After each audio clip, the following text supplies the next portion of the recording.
What is up, everyone? Welcome, as I am here not for a league racing review video, however for an F126 video, as I'm going to be talking about the game that will be coming out for next year, which will be actually a DLC.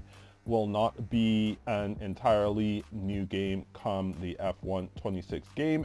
And the first thing that I want to speak on is the fact that we are really going to have to temper our expectations as far as the F126 game is concerned in order to be able to get the best outcome out of the game.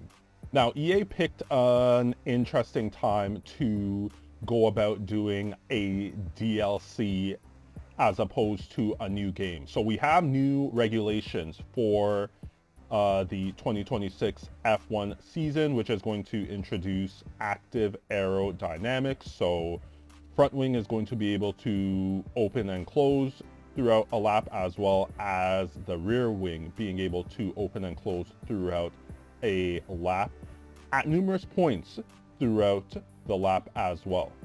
Now, the other thing that is also introduced for next season is that there is going to be no DRS as well. So it's going to make the whole idea of overtaking a little bit more interesting, especially as far as the F1 game is concerned, as we do have a lot of complaints as far as the F125 game is concerned with regard to overtaking, as the slipstream, some people do complain that the slipstream is not strong enough, so overtaking is quite difficult in the F125 game.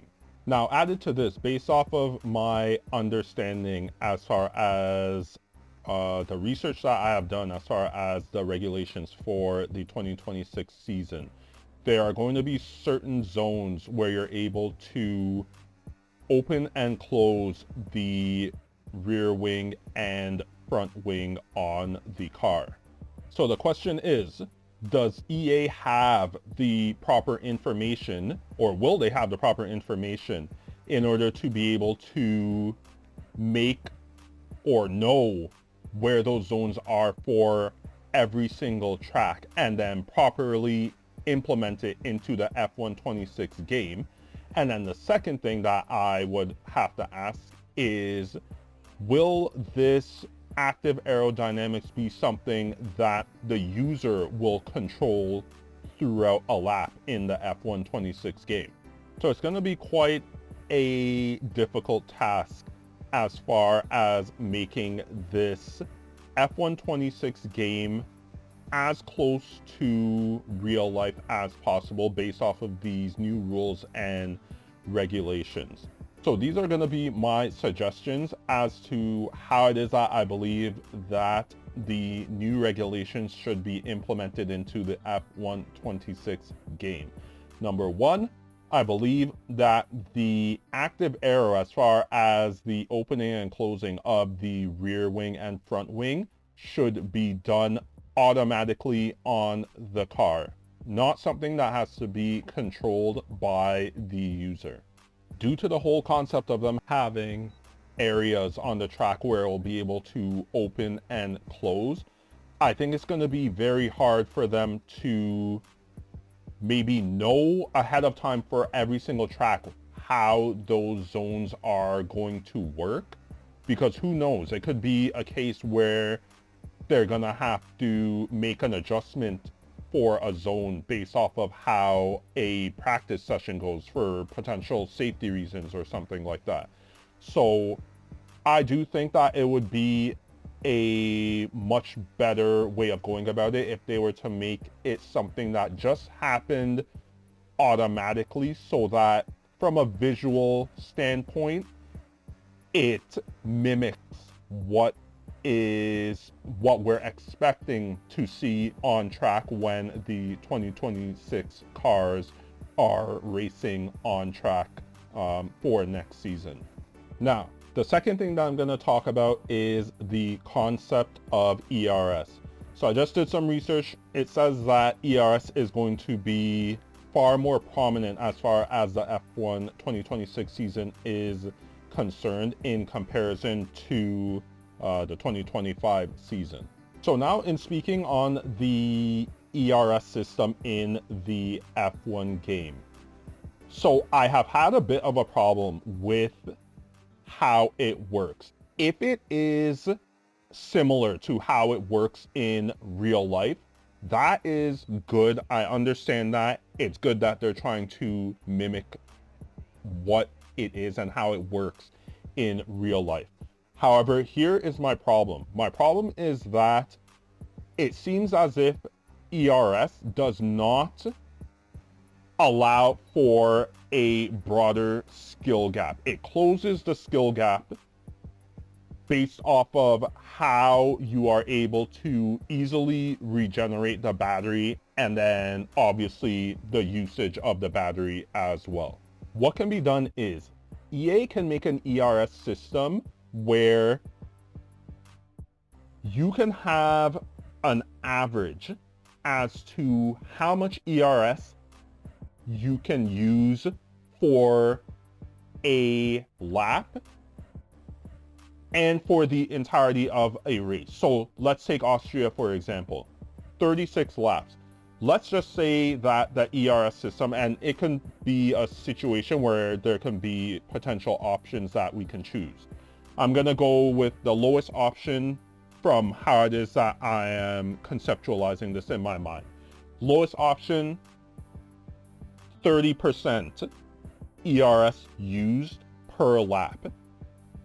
They can basically make it where you have Austria, 36 laps, 30% battery used per lap.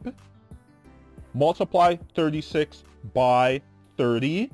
That is your entire bar of ERS for a 50% race around Austria.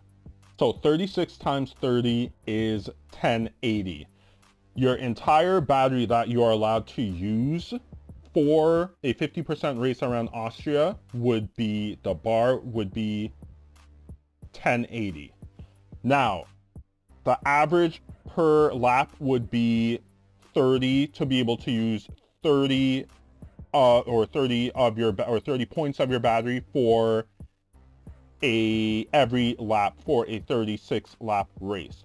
What they could do is make it so that you can use up to 60 points for a lap.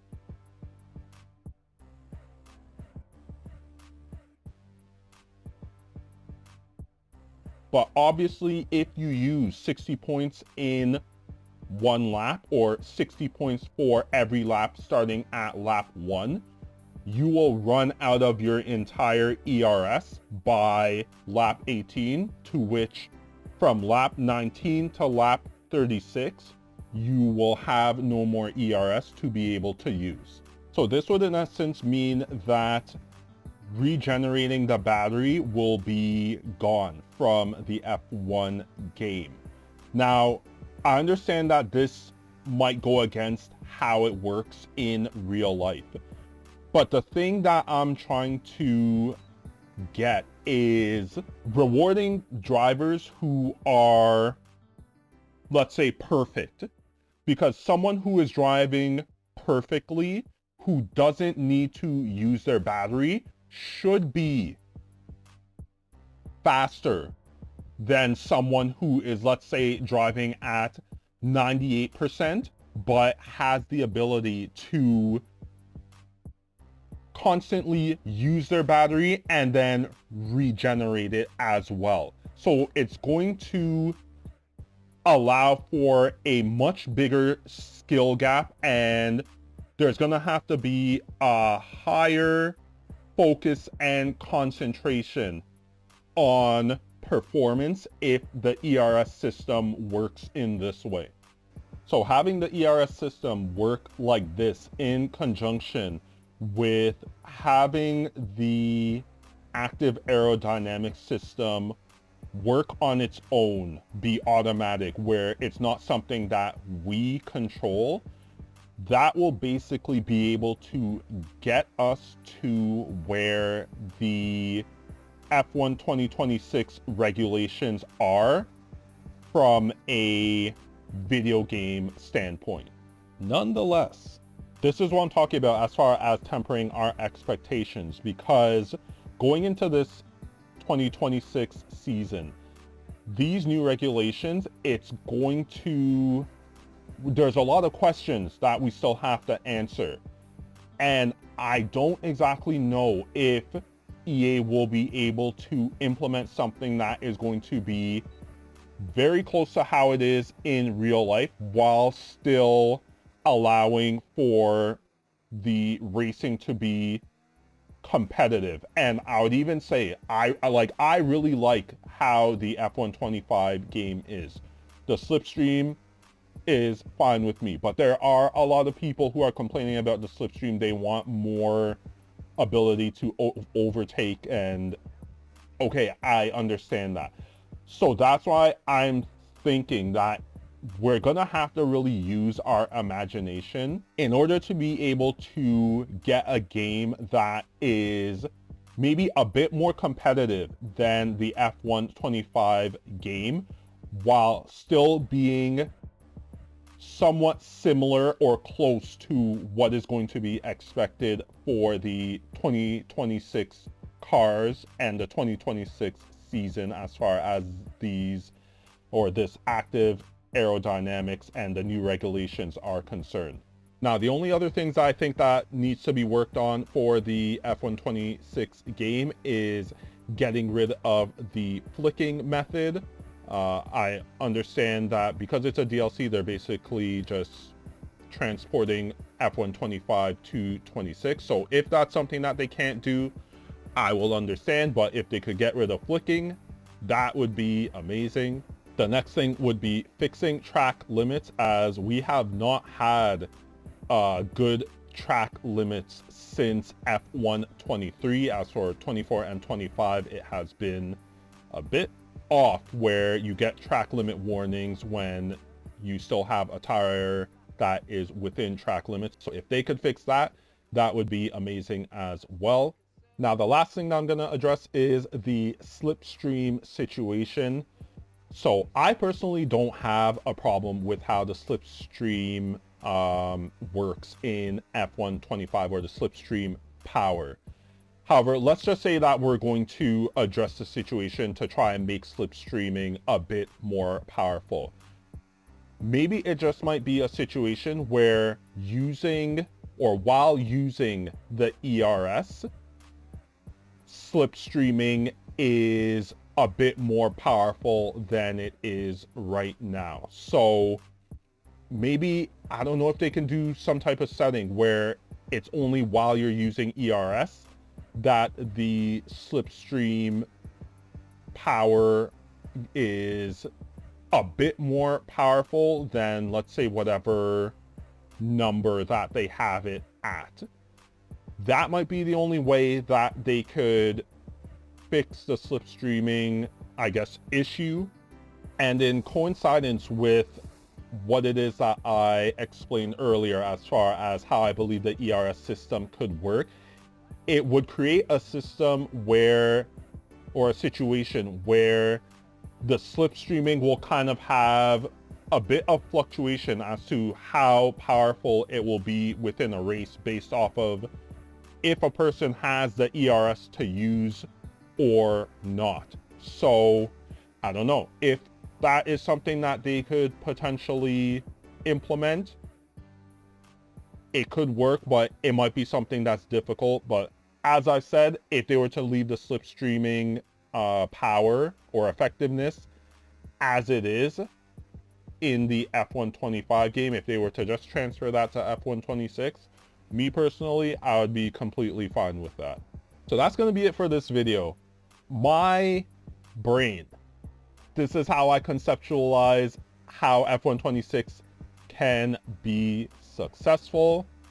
Hopefully it's something that EA can look at and maybe take some ideas from it. So all in all, we just have to make sure that we have, once again, tempered expectations for this F126 game slash F126 DLC. And yeah, it's just a situation where I think if we could get a little bit more simplified and kind of use our imagination a little bit to try and make this game better, that's how we could get a successful game. And then also just some of the things I mentioned as far as even just making sure that the track limits are once again good like they were in F123 and prior to that. We haven't had proper track limits since F123, so just refinements that can be what it takes that can make the F126 game really good. So that's how I look at it, just a bit more simple and then just refining things, and we can have a great F126 game. Let me know what it is that you think of the ideas that I have put forth throughout this video. You can let me know if you think they are good and or bad. Create discussion, and people can put forth their ideas, because having the discussions and putting forth ideas, that's what can get us to the ultimate goal that we are seeking for the game. So that's going to be it for myself, Kema. I'd like to thank you for tuning into this video, and yeah, looking forward to seeing what it is that people say and or the ideas that they put forth. And yep, I will see you on the next video, whenever that may be. Until then, take care.